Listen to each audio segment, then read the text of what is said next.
Woo, not everybody can wear a Forbidden Planet t-shirt, but the Golden Stallion can, baby. Oh, yes. It is time for your Wednesday weekly Patreon-only Sovereign Tech Q&A, and we've got a ton of questions to get into, and we will get into them in a second. But boy, amazing thing. Like, I never thought there'd be a Forbidden Planet t-shirt. It's by some company called Pop Funk. I don't know. The t-shirt isn't exactly the highest quality, and the sleeves aren't too bad. You ever notice that sleeves are kind of funny on t-shirts today? I mean, this is an old thing that I've complained about, is you get a lot of people that are, really into capitalism, even like under capitalism's, shall we say, proper definition as compared to crony capitalism.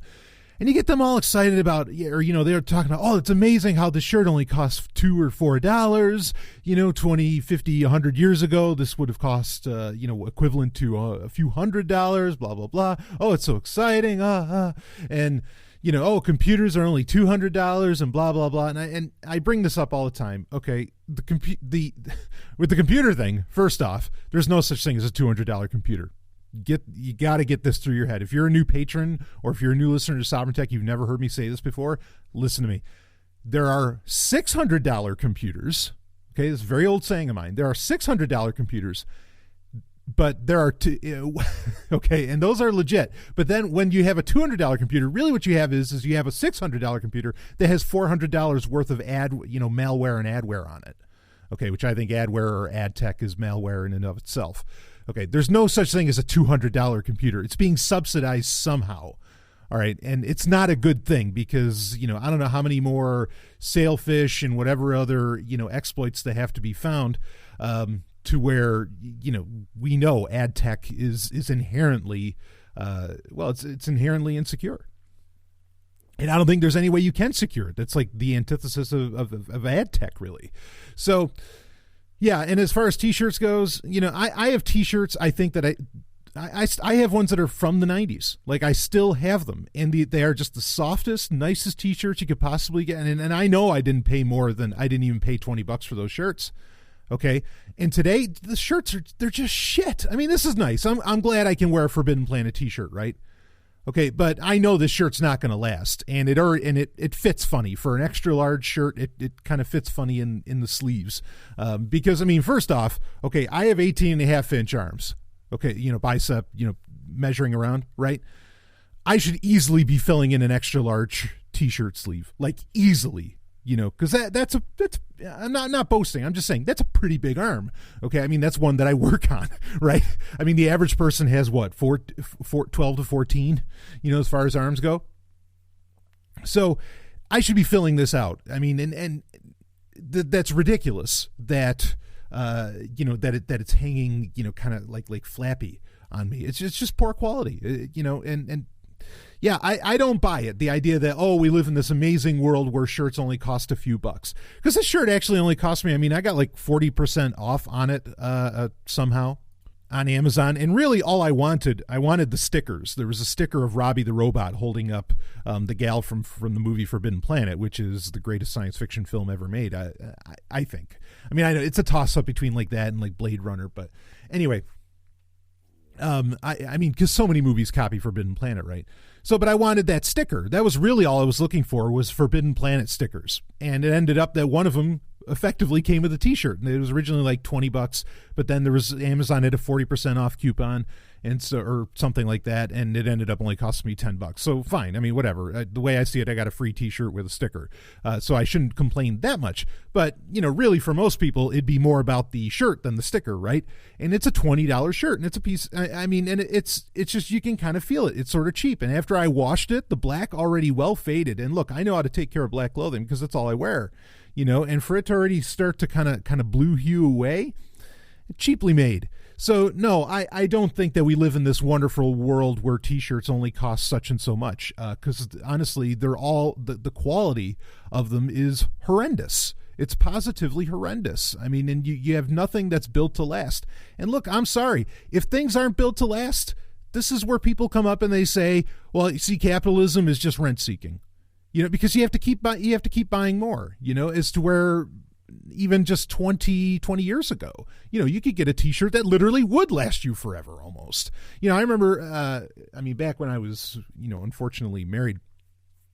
By the way, there was a great Aeon article about against marriage. Oh man, that was fantastic.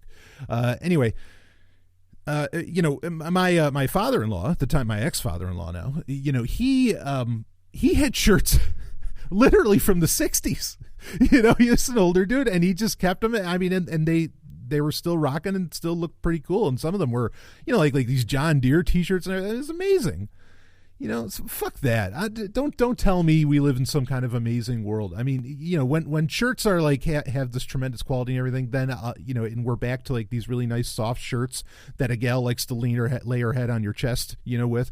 Then let's talk about what a great world we live in. Not that t-shirts are the most important thing on planet Earth, but you get my point.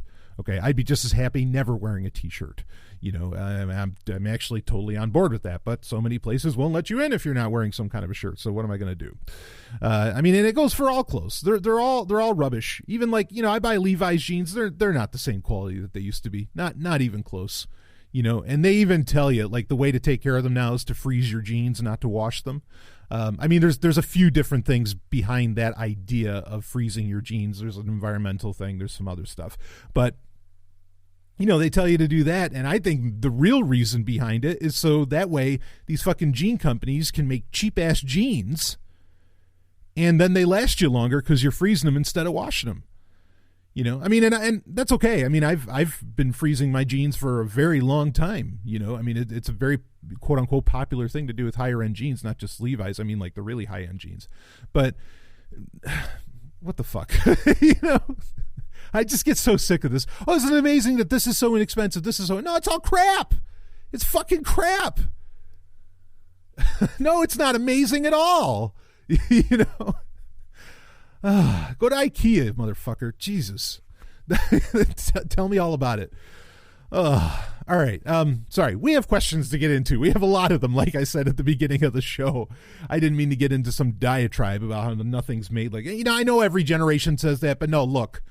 Okay, I shouldn't, just over 30, I shouldn't be able to say that already. I should be in my 50s or 60s where I'm saying shit isn't made like it was anymore, or like it is anymore, or shit doesn't get made today like it used to. I shouldn't be this young saying that. Okay, and that's pretty damning in my opinion. So, all right. By the way, I'm recording this on Wednesday, April 18th. Bruno Sammartino died today. Wow. I'm not exactly sure what his age was. He had to be up there, though. But, actually, there is a wrestling question in here. I think a lot of it based off of a lot of these questions I just got in today, and I think some of them are in response to what was talked about on the live Hangout Q&A that I did yesterday on the 17th of April, 2018. But, yeah, Bruno Sammartino died. This guy was like, I think he might still hold the record for longest reigning champion. He held the belt for, 7 years? Just something crazy, but... wow, well, maybe the WWE will finally start respecting the guy, even though I know that's all a whole other story. Okay, let's really get into to some of these questions here. Got a couple tech ones to open her up with. Hey Stallion, I know there are a lot of extensions for Firefox and Chrome that manage tabs if you have a million of those damn things open. And I've heard you say in the past you never have more than 8 open at a time. Do you use an extension basically how do you manage tabs? Okay, yeah, there are a few. So what there's this is a great question because I think this has pretty broad ramifications, honestly. I know this sounds like a simple tech question, but I think there's more to get into here. So there are tab extensions for web browsers or add-ons, depending on what browser you're using, that will help. It can do a bunch of different things with tabs, right? It can help with memory management of tabs because obviously the more tabs you have open, the more RAM that the browser starts taking up, and that can really add up fast. And especially when you have, now that we're in the 64-bit world, I've seen where browsers, say in a task manager in Windows or something, where browsers are using, over 4 gig of RAM.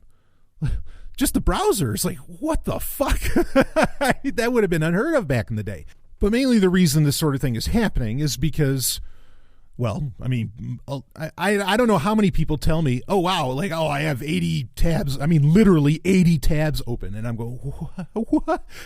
What are you doing to your poor computer? Especially since, there was that, I think they fixed some of this in various browsers where you found out that with the tabs constantly refreshing in the background, that it was like eating away at your hard drive. I mean, multiple gigs a day was getting read written to your hard drive, and look, if it's a SSD, if it's a solid state drive, I mean that's asking for trouble, right? And Firefox was sadly the most egregious in this. Not that they weren't all doing it, but anyway, yeah, that's just another thing where the more tabs you have open, or even just having your web browser open at all times, is might not be the healthiest thing for your machine. And talk about wanting to make things last. Well, let's let these solid state drives last, or let's let your computer cool down for a fucking minute. So I don't. Yeah. So there are tab extensions, like I said, that will manage kind of what these tabs are doing in the background. Either constantly refresh them, stop them from refreshing, pause them for memory management, whatever, or like even group them. Group the tabs if you want. I mean, and those are kind of interesting. I don't mess with any of those. I just don't. Something I've really, in the past year, so I've been going, I don't want to call it like a digital detox or something like that. I'm not sure what exactly to call it. I don't know what clever term to come up with, and I'm sure someone else has already come up with one. But I've really tried to change my relationship, with the web browser, and not concentrate so much on the web browser. I mean, I could wax pretty philosophical right now if I wanted, because there's a few websites I go to, a very few. Like I could probably list them off. Actually, I could probably count them off all on my fingers. Okay, and I do have all 10. Of sites that I regularly go to, and then I just don't mess, honestly, with the rest of the internet. I just don't. I've talked about this recently where I read more magazines than I do, honestly, web pages today and blog posts and all that stuff. I mean, I just don't fucking bother. And one of those 10 web pages that I go to isn't Facebook either, because that's kind of a cheat, right? Because sadly for a lot of people, Facebook is the internet. And that's where they find out all of their information. No, I almost never have Facebook open. I still have to use Facebook Messenger here and there, but I use messenger.com, or I just have like my phone on a stand set up as a second screen that can give me notifications when I get something in Facebook Messenger. I really don't, or I'll even, if it's a Windows computer, you could use like the UWP app, right, for Messenger. I really don't. I just don't mess with Facebook much at all, anymore, as much as I can help it, unless there's, something on there that a client or whatever needs, then I guess I'll screw around with it. So that's not one that I keep open. But my point being, like, there's so little of the internet that I even bother with. And it's not necessarily that I don't have the time. I mean, I kind of don't have the time, but I don't know, like, what are you going to... what could possibly be getting said out there that is so goddamn important? You know what I mean? I get a lot of my security news or cybersecurity news from podcasts. There are very specific newsletters that I get to cover cybersecurity. I mean, you got to understand. Yeah, like, sure, when it comes to that stuff, I mean, I'm reading, on the weekends, I'm reading cryptographic papers. I mean, I'm reading all kinds of stuff like that. But a lot of that really isn't like a website so much that I go to, to do that sort of thing. But, I'll go to phys.org. I guess I leave Twitter open here and there. There's, Windows Central as far as like keeping an eye on Windows news. Because, again, it's still the most used operating system out there, folks. Okay. Android Police, I'll go there. And, PCgamer.com, of course, because I'm a gamer. And like Nintendo Life. I mean, there's so few websites really that I actually visit and go to get news and everything. But otherwise, I don't pay attention to all the other bullshit that's going on. And I'm sure there's some great blogs out there. I'm sure there's some people, putting out some very interesting content. Yeah, I go to TechCrunch. I'm sure that's happening.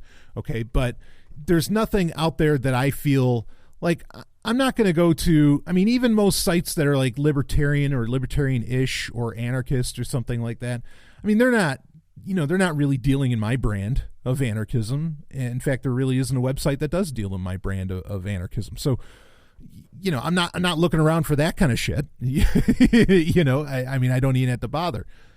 And again, I mean, the bulk of the information I get from magazines, or I get from audio, or, from books and audiobooks, listening to books or actually reading books.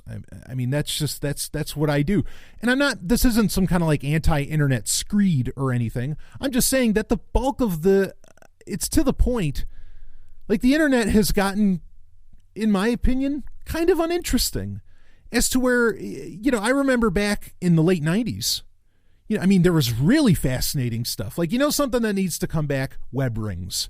Okay, like there used to be really cool shit where people were making independent websites for, say various like science fiction franchises or something. Like you'd have a Stargate web ring, or, you'd have like a web ring for Battlestar Galactica, the real Battlestar Galactica, not the new bullshit.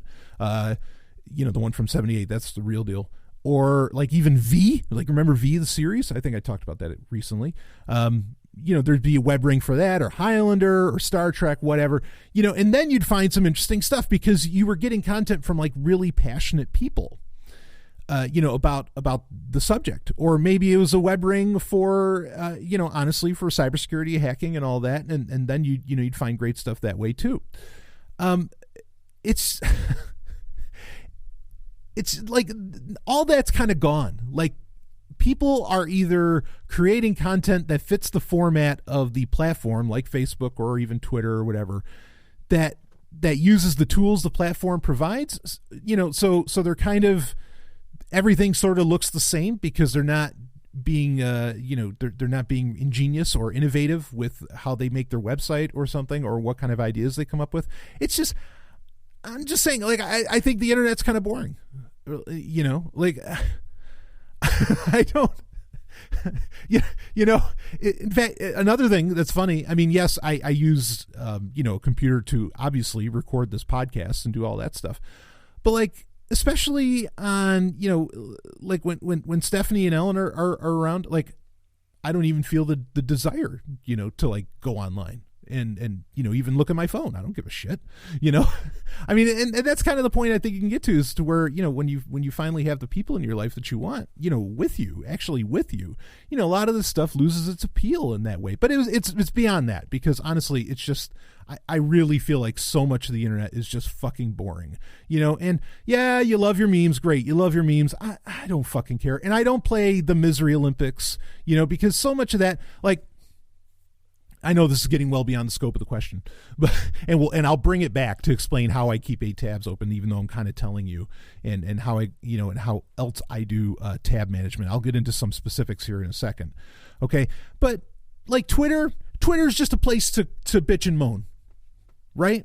I mean, let's be honest here. Like each of these things has, I mean, and I know I'm not the first person to say that. There's lots of people who say, well, Instagram is for envy, Facebook is for data collection, Twitter is for, the Misery Olympics and whatever else. And look, I'm not a depressed guy, and it feels like today 90% of the internet is just, how can I feed my depression? How can I push out my depression? How can I complain? How can I do this? And fuck, like, that's not me. I'm too busy. I'm too busy creating shit. I'm too busy having a good fucking time. Or I'm too busy working. I work my ass off. And I'm constantly trying to improve who the hell I am. Or I'm in the gym or whatever. Fuck. Like, the internet cannot possibly hold that much. I'm annoyed because I feel like I'm annoyed at myself because I feel like I'm making some kind of anti-internet screed when I'm not. I mean, I'm against the big bad internets, that's for sure. Or the big bad internet. But you get my point. Like, I don't mind. Like, it's nice to be able to connect with people and everything. I just, so much of me just doesn't get the fucking appeal, and I get it. It's created tremendous business and all this different stuff. And well, great, and yeah, I'll go shopping here and there. I was just, this will be kind of pertinent later, but I was just, I was at lalalandrecords.com. Great. I go there. They're not a sponsor. I'd love it if they were, but I go there and, okay, and check out the latest CDs and pick stuff up. But, I just check them like once a week, right? Because I know when their releases come out. They'll have a new release on Tuesday morning or something, or, whatever. I mean, I just don't get it. Anyway, enough of that, okay? Let's talk about actual tab management. So how I keep here's what I do as far as only keeping 8 tabs open. All right. Like I say, one of those is Twitter. Usually, I will keep that open just because that is one way to get your news. And there's a lot of people that are like direct messaging me on there. And so, I end up using that. Though I could use, they just updated, like for Windows 10, they just came out with the latest version of the UWP app, which is actually just a progressive web app and blah, blah, blah, blah, blah. Whatever. We're not going to get into that conversation here. Bottom line, if I get, because I read stories, okay, that's how we do Sovereign Tech every week, is that I'm looking at various stories that are going on. And if it gets to 8 tabs, okay, in Firefox, I have to do one of two things. I either start reading those stories and then tuck them away or put them into my, working doc for the upcoming Sovereign Tech episode or upcoming Sovereign Tech episodes.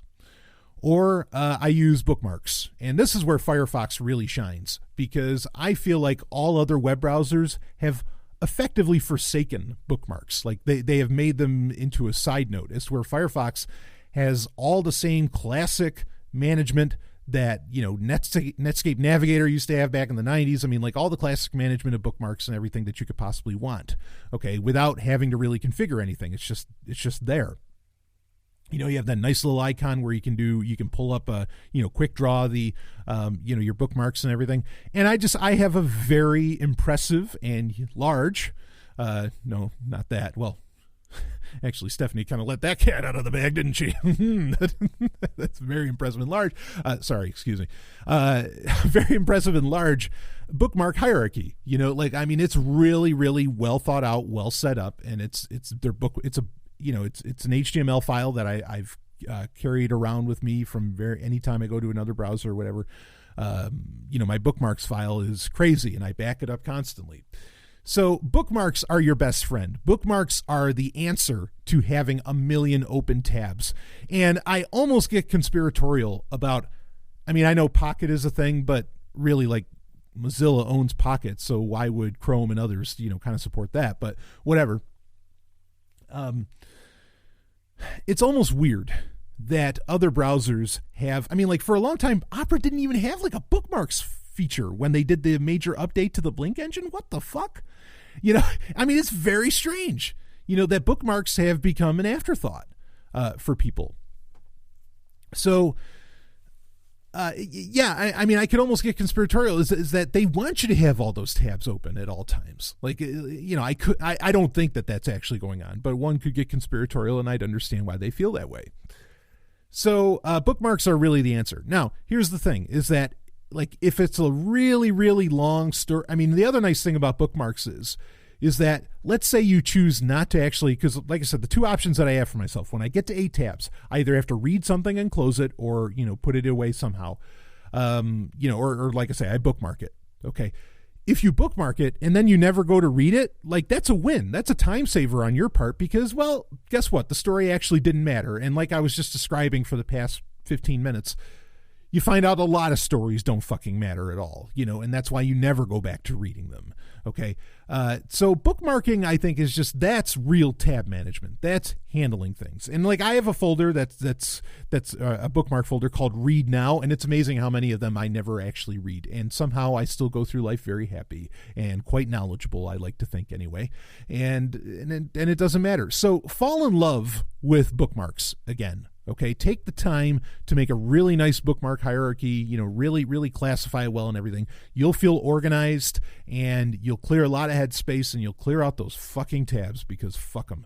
It's really bad. And who knows what half these, especially now when you have like CoinHive and stuff, and if you're not running an ad blocker to kill CoinHive, all those tabs, they could be using up spare processes on your computer. It's a really ugly situation. It's I dare say it's dangerous to have that many tabs open that you can't keep an eye on. Okay, and how did I come up with 8 tabs on a 1388 by 768 resolution screen? Those are all the ones where I can still read the title of. That's what fits, are 8 tabs. That's how I came up with 8, even though most of my computers have 1080p screens. Regardless, like that's just the way that it's shaped up. That's why I chose 8, and that's how I manage them, and that's it. But yeah, just fall in love with bookmarks. Don't go with tab managers. Do not have that many tabs open. Like I say, I mean, you're killing your computer, and who knows what other exploits you're opening yourself up to by having all those open. But overall, I just want to end with this. Overall, I think it behooves us, and I know progressive web apps are kind of a cheat because it's sort of a web browser. I mean, this is why like progressive web apps are effectively, apps in a wrapper, like a browser wrapper that have, functionality similar to a native piece of software on your computer. Okay, that's a progressive web app. It's going to become the main thing on mobile. It's becoming a big thing on desktop. It's the one reason people wonder, like, wow, Microsoft Edge is so rough. Why do they keep developing it? Why has Microsoft transferred people away from UWP and other like built-in software into Windows 10 and have them all working on Microsoft Edge? Well, that's because Edge is going to become pretty much the main platform for all these progressive web apps, right? I mean, that's what's happening there. So for me to say to you, the thing I wanted to say to you just now is that stop relying on your browser. Yeah, I mean, it's getting to the point where everything is like it's getting to the point where what isn't your web browser, right? Because if you're not using native software, your UWP apps or anything like that are going to end up being progressive web apps. I think they're going to become a big deal on Linux as well. And more or less everything is going to have to run off of some kind of, internet connection. And that's a world I'm not interested in. That I don't want. I don't want to have this persistent connection just to get shit done. Okay, I like having real native apps. Now, Linux, at the same time, as much as that may get into progressive web apps, will always have native apps. I mean, it's just the mindset of the people that use an operating system like that, okay? Windows, well, who knows? Because Windows right now, I mean, Microsoft is in the middle of such a huge shakeup. Probably the second biggest shakeup I would call this maybe a fourth major shakeup. The first, not shakeup, but the original, form of the company was under Bill Gates. Then you had Microsoft, quote unquote, 2.0, which was Steve Ballmer's run. Then you had when Satya Nadella took over. Between that and now, and I think that was one of the more interesting times for Microsoft, where I was actually feeling hopeful about them. And now you have this whole other shakeup, and it's all just a fucking clusterfuck. Where, I've said this in the past, but I'll say this now, like, I would start weaning off of the Windows teat as much as you can. If you can start learning now how to use other operating systems, it's not a bad idea. Though, funny thing, and I'll talk about this, I think this is kind of hilarious. The Pixelbook, right? Google's kind of premier laptop that effectively runs Android or whatever. The Pixelbook is they're putting in a feature called AltOS that will let you run Windows on the Pixelbook. Like, it's almost like they're conceding that Windows is still the thing. It's also fucked up. Anyway, get with an open source distro, all right? And I mean, yeah, Windows may still become open source in the future, especially considering some other news that we'll be talking about, like Azure Sphere OS on this week's upcoming Sovereign Tech, or at least I think we'll be talking about it on this week's upcoming Sovereign Tech. But those are whole other stories to get into. But the point I was making, or trying to make, is that, just stop relying on your web browser so much if you can. I've bought more software in the past year than I think I've bought in the past 10 or 15 years. I mean, I've bought software because I want native fucking software to do the deed, to take care of the business that I want to take care of. Okay. And I'll pay the premium, and because the torrent community has kind of dropped the ball as late as we've been talking about quite a bit. You can't just torrent this stuff, replace the exe file and away you go. And you have this really premium piece of software, and that's fine. I don't mind paying for it. Okay. But I've bought so much software. And it's software that's not a subscription service either. I buy the software. I won't buy it if it's a subscription service where I have to pay $100 a year for it or something like that. Fuck no. I want to pay one time, and if I have to pay for the next version, that's fine. But I want to pay one time, and that software works for me forever. Okay, and I think that's a better direction to get our computing habits into. Okay, all right, let's move on to another question, shall we? Let's see, we got to open up the list here. Some of these were like really, really short. This one isn't short, but I shortened it. But then there's like this one, a person emailed me, and they were like, it's just like 3 little short questions.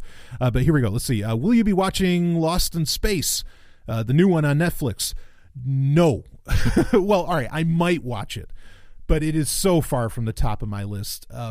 What I gathered from watching the trailer, which and I talked about this actually, I think on a past Wednesday Q&A, when I saw the trailer for it. Of course, this is being made by Netflix. It just started airing, I think, Friday the 13th, just last week or whatever. What I got from the trailer was, okay, this looks like a really cool show. I wish it would be something other than Lost in Space, anything other than Lost in Space. I'd probably watch it if it had another name, if it was something else. But to claim that it's Lost in Space, what I saw in that trailer was not Lost in Space. And I've already read quite a few reviews about the show, and pretty much everybody's saying the same thing. This has nothing to do with Lost in Space. Not really. Sure, there's a Dr. Smith, there's a Will Robinson, there's blah, blah, blah, blah, blah. But other than that, it's Lost in Space in names only. And that's about it. So why should I put that at the top of my list? I don't care. Yeah, I went to go see, the classic 98 Lost in Space film because in a million ways it was Lost in Space. Yeah, sure, it's a, remake, but fine. You want to update it for the 90s? Okay, let's do that. And I love that movie. It's one of my in my top 100 films, I think. And yeah, but this new show, fuck it. If I have, I still have to watch Altered Carbon. If I have the time, and I can't imagine when I would, because I'm actually living my life. Maybe I'll pop it on, but I'm not excited about it at all. And I've talked about that before. If enough people are just like, oh, you got to watch Lost in Space, you want to hear your review, even if you're just going to rip on it. All right, maybe I'll get to it then. But I'm just, it's not doing anything for me. So, okay, let's get into this. Was funny. It literally just came in, the message was just this: iPhone or Android? Okay. It's been a little while, I think, since we've kind of talked about this sort of thing. First off, okay, and I'm guessing what you're asking me is which platform should you go with? Which hardware platform should you go with, or software? But it's really hardware when it comes to iPhone. That's kind of a false dichotomy. Because the real answer is Lineage OS, right? That's what you actually want to run with. But if you weren't going to go with Lineage OS, in fact, here's a great argument, real quick. Here's a great argument for Lineage OS. There was research done, was it with Motherboard or VentureBeat? One of those, where they found out that a lot of hardware manufacturers, most of them were out of China, yes. Okay. But hardware manufacturers were pushing out updates that actually didn't include any of the bug fixes and security features that Google was releasing for Android. And they were literally at points just changing the version numbers, and there were no updates whatsoever. Maybe the most egregious company, or the most well-known company that was the most egregious with this, which is sad, was ZTE, because I think their Axon phones are actually really, really solid and have, really great value and feature sets. But regardless of that, so Lineage OS, if you're using Lineage OS, what you're getting pushed to you, and everything's open source, it's all very transparent.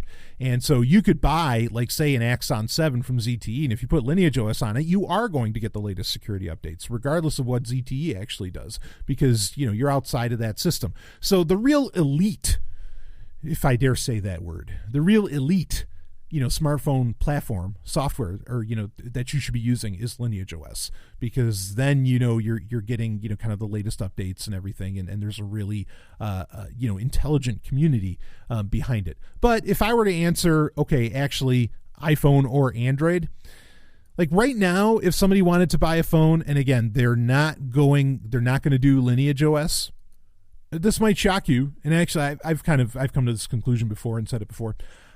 I'd probably run with iPhone for a few reasons. Like the easy reason is that, yeah, Apple does give a shit about security. That's for sure. But also with iPhone, you can at the very least get away from having to use, and again, being forced to use, Google, Google services. You don't have to if you use an iPhone. As to where if you use Android, even on Lineage OS, you're probably going to install the Google Play Store. You don't have to. You could use F-Droid on Lineage OS, but you're probably going to do that. And you could stay away from Facebook, and Facebook doesn't have their tendrils as deep as they would, say, with Android, like we've discovered recently, even though I think we knew well before.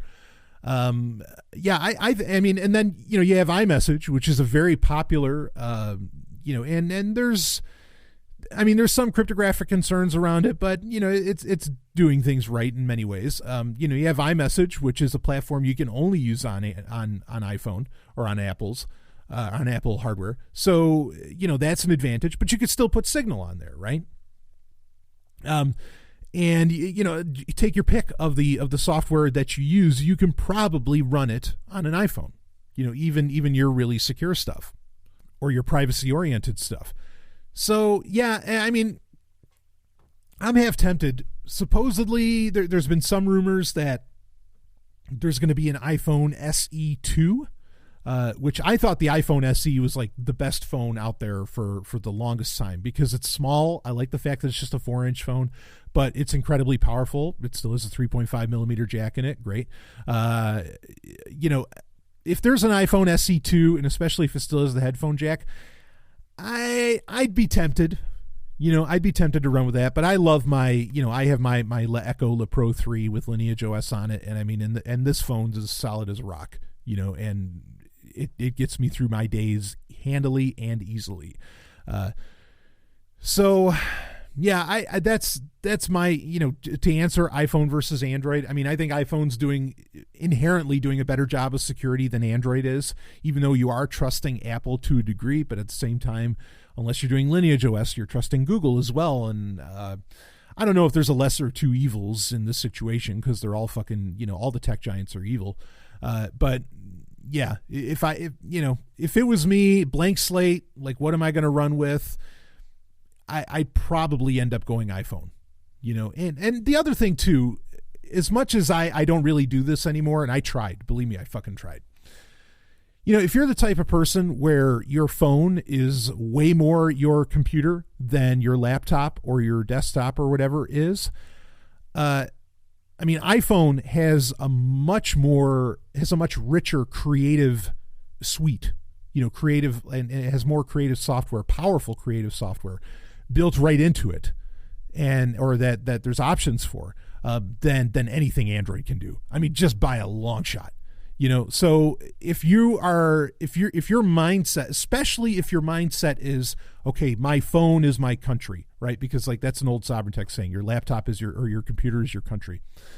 And it really is. You make temporary alliances. You arguably, I say this peacefully, but you could go to war with it. It's, with the rest of the world with it. If your phone is more your main computer and is your country, then, oh yeah, I definitely run with iPhone. Definitely run with iPhone in that case. I know that might shock people. Because I've literally written the book on how to secure your Android device. I wrote the book. You understand? There are no other books. There's other books out there, but they're kind of more developer centric and everything. As far as consumers go, I literally wrote the book on how to secure your Android device. And I'm telling you that especially out of the box, and for a bunch of other reasons, yeah, iPhone would kind of be the way to go.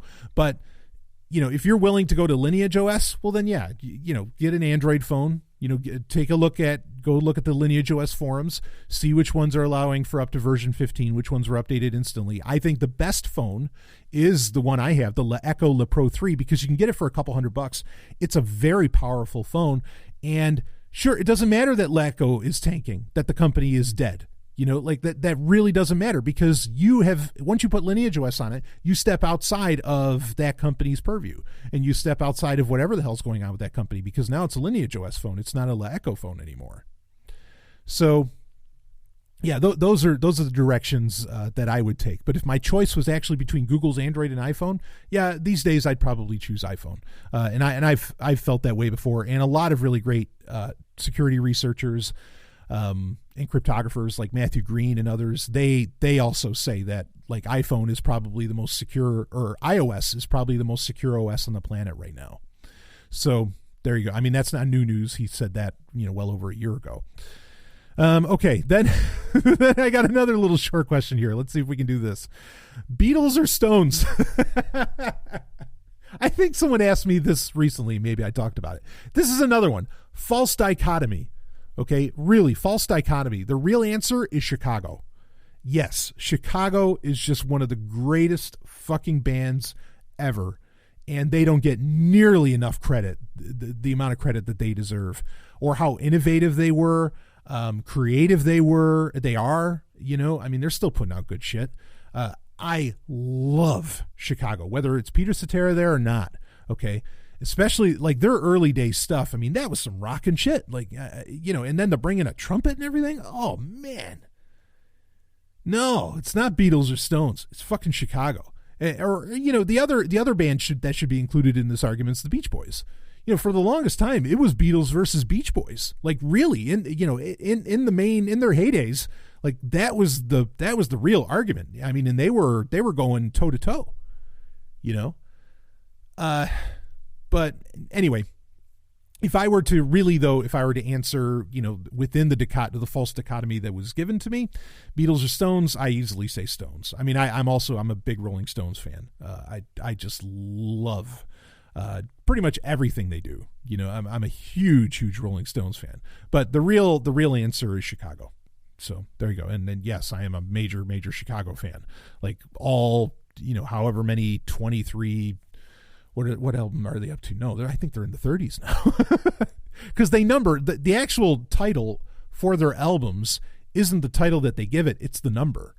Like the number is the actual title of the album, of which one it is. Like Chicago 4 is Chicago 4. Like that's the album and so on. Anyway, okay. Let's see. Here's another show. We'll just do all these little short ones. How about we get all these out of the way? We'll get into some longer ones. Sabzu, is there anything you can't do? Look, that rhymed. Yes, there are things I cannot do. Though Stephanie and others perhaps would say otherwise. I could go on and on about this. So I'll tell you one thing I can't do. I cannot draw a straight line. I just don't have the drawing ability. That is one thing I really don't have. I also say I can't really write great poetry, and I love poetry, and I respect poets like all the way. I'm a big fan. I mean, like Russian poetry, Poe. I mean, I read all kinds of, even the beatniks and everything. Like, I mean, I'm really, really, really into poetry, and that's not new. I've talked about that many times, but. I don't think I have the knack for it, even though recently I tweeted out a poem for Holocaust Remembrance Day, and it's one of my most popular tweets. I don't know that I'd say it went viral because it didn't get into the thousands or anything of retweets, but I was honored by it. So anyway, but I don't think I'm a poet either. I don't think I have that knack. And I think it's amazing when people do. But so is there anything I can't, here's the thing. I remember an old saying that Harlan Ellison came up with, where it was in a short story of his, where he said, "I'm an unlimited man in a limited universe." And that really stuck with me.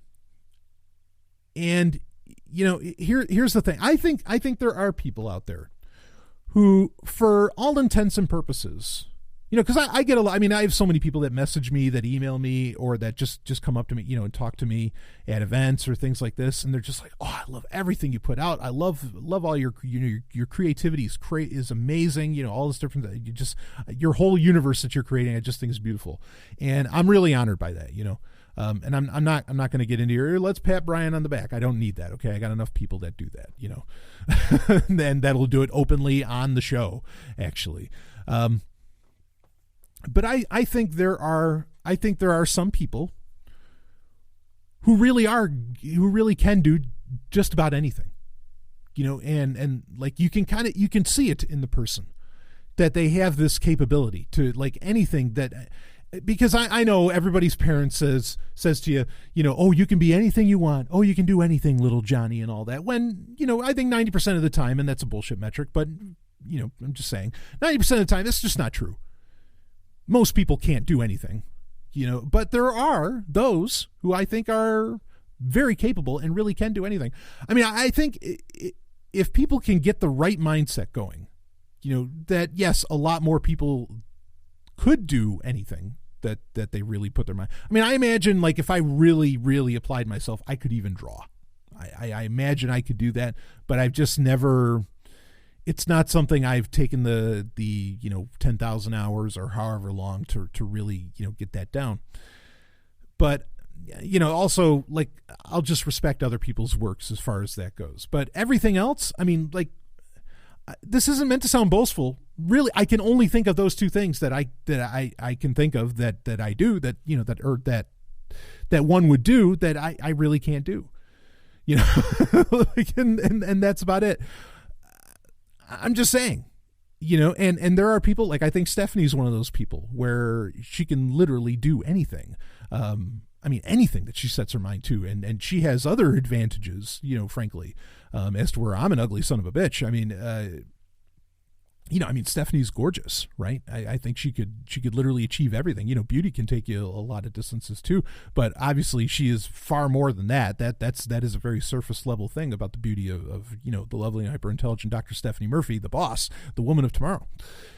I think Ellen's one of those people who is literally capable of doing anything, and I look for that in people. And and those are the people I'd like to really surround myself with, those people where you can see, oh yeah, they can handle anything. They can do anything, any given moment, like drop of the hat, they could just kind of make it happen.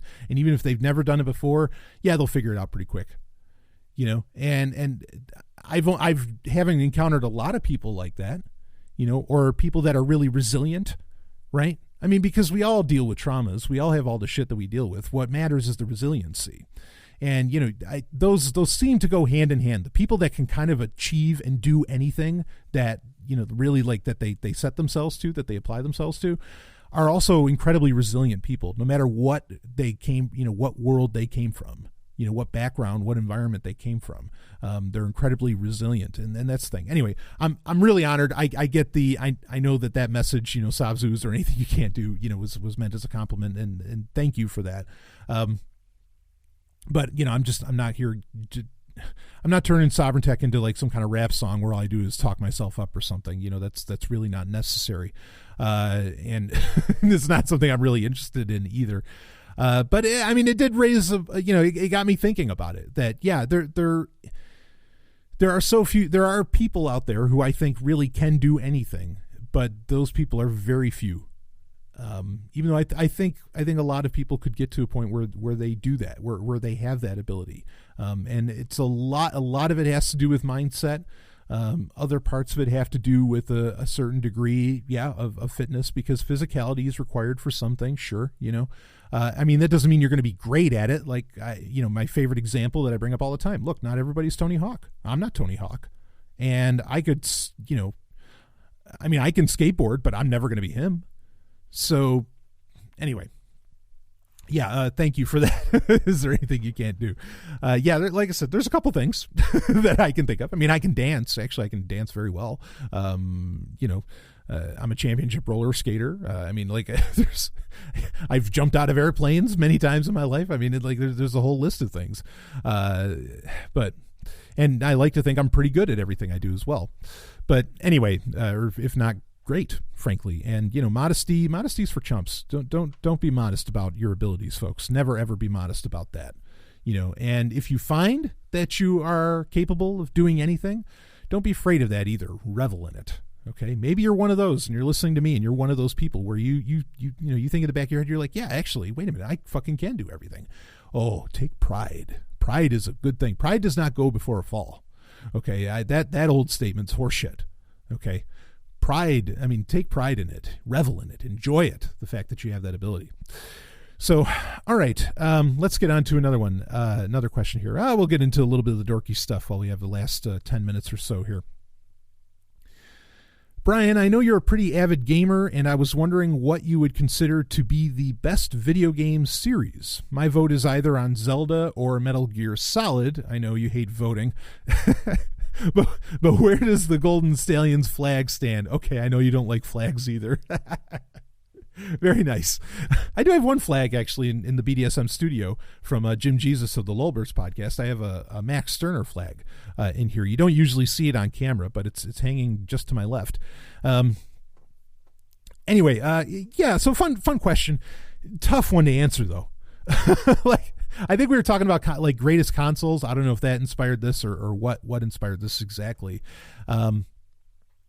But this is a really this is a tough one. I mean, easy answer I want to bring up is Metroid, because I'll buy a system just to play a Metroid game. So I suppose that that's kind of the hard evidence for me as far as what is what's the best video game series, because if it makes you buy a $multi-$100 console, that's got to be the best, right? so maybe Metroid. But I mean, there's other ones like Zelda. Zelda's a totally fine answer. Metal Gear Solid. I like Metal Gear Solid. I'm not as crazy as some people are about those games. But I totally get it. I wouldn't insult them for anything. That's just not entirely my bag. But there's so many great series. Colony Wars, which I've talked about. I said if there was ever a game series that people should play that they maybe missed, Colony Wars is phenomenal. Hell, you can play Colony Wars on your smartphone, because you just get a PlayStation emulator, and I mean, and those games play very nicely. Ironically, actually, that those games in particular play fairly nicely on a touchscreen, though I'd still connect a gamepad if you can. But Colony Wars, all three of those games were awesome. I mean, just a great trilogy, great story. They're flight simulators, kind of in the vein of TIE Fighter. If TIE Fighter was a series, I always feel, I know that the X-Wing games are kind of a series, like all those Star Wars flight simulators. And if that was considered a series, that would probably take the cake in a heartbeat. Because X-Wing Alliance, even X-Wing versus TIE Fighter, even though that concentrated on online play a lot, X-Wing and TIE Fighter themselves, those two games separately, easily. Those games are just the best games ever made, and TIE Fighter specifically. But I feel like TIE Fighter kind of stands out on its own as its own animal. I don't really necessarily see it as part of a series. Now, if there was a TIE Fighter 2, if they made a sequel to that directly, really directly, I know X-Wing Alliance is technically a sequel. I would say then, the TIE Fighter series would take the cake. But TIE Fighter's a lifestyle. It's not just a series. and I mean that. So Zelda, is a great answer. I totally understand that. Smash Brothers, another great series. Duke Nukem's a great character. I don't know that his game series is the greatest of all time, because what have you had? 4 or 5 games total, and a couple of those are not the greatest games ever made. You just have this really fun character, but I do love Duke Nukem. Kirby can be hit and miss. They slap Kirby on some games where the game could be fucking anything, and it doesn't really require Kirby, the character. So I love Kirby. There's a Kirby behind me actually standing right next to Duke Nukem, of all ironies. I'm a huge fan of the Kirby games, Triple Deluxe, all of them, Superstar Ultra, but it's hit and miss. The Kirby, Kirby 64, So I don't want to I can't say Kirby's the greatest of all time, but I love the character especially. Smash Brothers, that's a great series, largely in part due to so many series kind of coming together in it. Legacy of Kain, that's a great game series, right? That a lot of people forget about, that I think deserves they need HD remasters, and they need to continue it. That's one of the greatest storylines just ever in video game history. I love the Legacy of Kain games. Soul Reaver, Bloodline, all that. I mean, or Blood Omen, not Bloodline, Blood Omen. All of those were fantastic. I mean, like every single one of them, even the first Blood Omen, where you play as Kain, was fantastic, even though most people didn't know or didn't really get into that series until Soul Reaver came out. Tomb Raider, I love the Tomb Raider games, even those can be kind of touch and go at times, but big fan of the Tomb Raider games. The problem is Tomb Raider's been like rebooted so much that it's tough to say it's a cohesive series anymore. But if we were talking like pre-anniversary Tomb Raider, it would have ranked pretty high for me. Would have ranked really high. Did I already mention Battletoads? I love Battletoads. Like that's a series that doesn't have enough games, and then it could really rank high if it would get some more modern versions. I'll tell you a game series. So Metroid is probably my answer, okay? But I'll give you the game series maybe that I'd put right underneath it. And I didn't even mention like Street Fighter. Street Fighter's fucking awesome. This is so hard. Like I'd have to do a top 5, because my top 5, Colony Wars would be there, Street Fighter would be there, Soul Calibur would probably be there, not Virtua Fighter so much, Metroid would be there. I mean, yeah, if someone wanted to say Mario, of course, or Donkey Kong, certainly, like I get those. But I'll tell you, here's kind of my, I guess I'll call my dark horse pick in greatest video game series ever, Gradius. Oh man, I love the Gradius games. In fact, it's so funny. Ellen and I were having dinner, and she just starts talking to me about like, oh yeah, I was, it was a fun spot, and I played this game Life Force. And I'm like, what? And she loved it. And Life Force is the second game in the Gradius series. It's the sequel to the original Gradius. Of course, I think Life Force is better on NES than it is in arcades, but I get it. Okay, and it's a totally valid thing to fall in love with, because I mean they're great games. In fact, we were playing it this weekend. I picked up these full-on arcade sticks. You can see some pictures of them on my Instagram if you want. Oh man, that was so. But the Gradius games, especially Gradius 5, which Treasure made, the video game company Treasure, Konami hired them in to make it. Gradius 5 is so fucking good. Like that. Those games 3 and 4 I know aren't exactly top notch, but they're also not bad either. I mean, they're just as, in many ways, they're just as good as the original Gradius, at least. Definitely the two best games in the Gradius series are Gradius 5 and Life Force, or Salamander if you're in other parts of the world. Was the name of it, I think. But anyway, yeah, the Gradius series, I could play those games just all day long. They are so much fun, and Gradius 5 is so awesome. Talk about a badass soundtrack. In fact, I imported the soundtrack from Japan for that, because it was just blew my fucking mind. It was so great. So yeah, I'm gonna run with. I'll give you like a top 3 minus Street Fighter, and that I gotta hand it to Metroid, then maybe Gradius, and then Colony Wars. I love Colony Wars. Though I'd love to have Street Fighter and Soul Calibur again would round out a top 5, I think. But yeah, of course, then there's Hyperchronius, which that's going to be. I mean, Ninja Trek is actually like a side story to Hyperchronius, even though people don't. I don't know how many people realized it. But when Hyperchronius 2 comes out, that'll be a game series then, and so hey, maybe Hyperchronius will rank high for some people. We'll see. But regardless, let's go on to.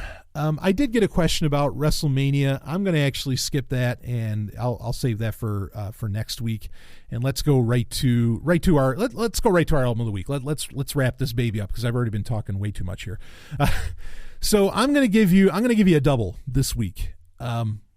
And the first one I'm going to give you is a band called Vomitron. Now, I couldn't actually, it's very hard to pick like a best album by Vomitron. And I don't know if Vomitron is a full-on band or what, but what they do is pretty much they take video game music and they, just do it in a metal style, full guitar, everything. And man, is this some, they got it right. A lot of people have done this, where they've just taken the Zelda theme, and they'll play it on electric guitar or whatever. But no, this is full production. They just had another album come out in 2017, which is a self-titled called Vomitron. That album's good. That actually has like original music in it, which is just fine. But the two video game albums, particularly, that were really, really solid that they came out with. One is NESessary Evil, but it's spelled NES as in Nintendo Entertainment System. NESessary Evil was wild. Like the Metroid, actually speaking of Metroid, the Metroid to Metal on that and the Mega Man one, the Mega Man series. How could I have forgotten about that? I love the Mega Man games, especially Mega Man, Mega Man X, Mega Man Zero, Mega Man ZX. That series particularly can easily take the cake. That can easily be somebody's number one. Anyway, NESessary Evil, phenomenal.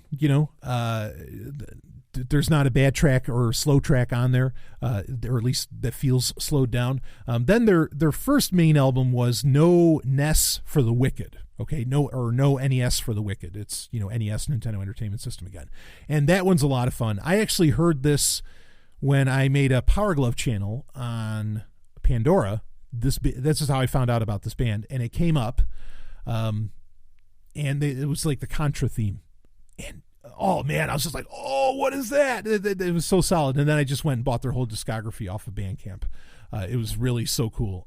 So yeah, Vomitron, you got to check it out. I mean, it's, not as good as like Perturbator or Mitch Murder or, some of these other ones, but, or was it Dance with the Dead or whatever, that other people have introduced me to and that Ellen originally got me into. But yeah, Vomitron, really, really cool. Now, the next album I'm going to give you is from 2006. So this is a classic. This is where that other stuff is a little more modern, came out in the past few years, or past 2-3 years. If you've never heard Devin Townsend, now this guy has been in a bunch of different bands. He's had even under his own name, he has a bunch of different stuff. Like he has the Devin Townsend Project, or he has the Devin Townsend Band, or he just has Devin Townsend. He's probably best known from way back as being a part of Strapping Young Lad, way back being like the late 90s, I guess, or so. And this guy, man, he can sing like a canary for one, but like this is kind of more prog rock, And he can also, he can sing like really nice highs, really clean vocals, but then he can also do, he can do the really guttural stuff, right? The screamo. And he had an album, how I got introduced to him, I knew a Strapping Young Lad, but he came out with an album in 2006 called Synchestra. And this album is track for track. You can listen to every damn thing on there, and it's just pure gold. It's so good. Or so enjoyable, so technically, it's very complex. And there's one song on there in particular called Triumph. Now, there's other cool songs on there like Vampira and some other ones. But Triumph, it's like this 6-7 minute song, and it just runs the gamut of human emotion, and in fact, I'm sure it's not the only one. Okay. You don't have to tell me if there's others, but it's the first metal song that I know of. And to my mind, the only one I know of where like out of nowhere, suddenly this banjo just comes in and starts playing, and it works. That's the amazing thing about it, is that it fucking works when the banjo comes in. You'd say, how can you get a banjo in metal? Well, you can. In fact, I brought this up whenever I talk about metal. I say, metal can, unlike other musical genres, can include all of the other musical genres within it, and it can sound good. I don't think there's any other musical genre that can really pull that off. I just don't. Okay. You can disagree. That's fine. But I really don't think that that's possible. But Devin Townsend really drives that point home, especially when in the middle of Triumph, suddenly, there's just like this banjo out of nowhere, and it's it's just so funny and fun when it happens. But the song is so epic. You feel like you're ascending like Daniel Jackson or something in SG-1. When you listen to it, it's such a great song. One of the best songs I think ever composed. And man, and his voice, it's amazing the range he has too. Devin Townsend has had other great albums, Ziltoid the Destroyer, Z2. He's just had a ton, or even his recent one, Transcendence, was really, really solid. But yeah, so Devin Townsend, Synchestra, this is a masterpiece of an album that you want to listen to all the way through. And but Triumph and probably Vampira are my two favorites on there. Mental Tan's kind of fun. I mean, like there's again, it's sort of a concept album. I mean, it's very prog rock, but or progressive metal, but I love it. So there you go. There's your album picks of the week. You can check out Vomitron, and definitely check out their self-titled that they just came out with, NESessary, Evil, and No NES for the Wicked. Those three I totally recommend. And Synchestra from Devin, Townsend. You will not be disappointed. I guarantee you of that. Even if you're not into prog, like, believe me, you want to hear this album. And give it a full listen. To be patient with it, because it's a lot to take in. But it's so it'll take you for a ride. That's the bottom line. So all right. Other content to come out this week and throughout April, some other cool stuff to get into, and can't wait to share it all with you, including a couple surprises. And that'll wrap it up for now. So I will see all of you on the other side. And of course, as always, thank you so much for being patrons. You help this all go round and round. Thank you. See you on the other side.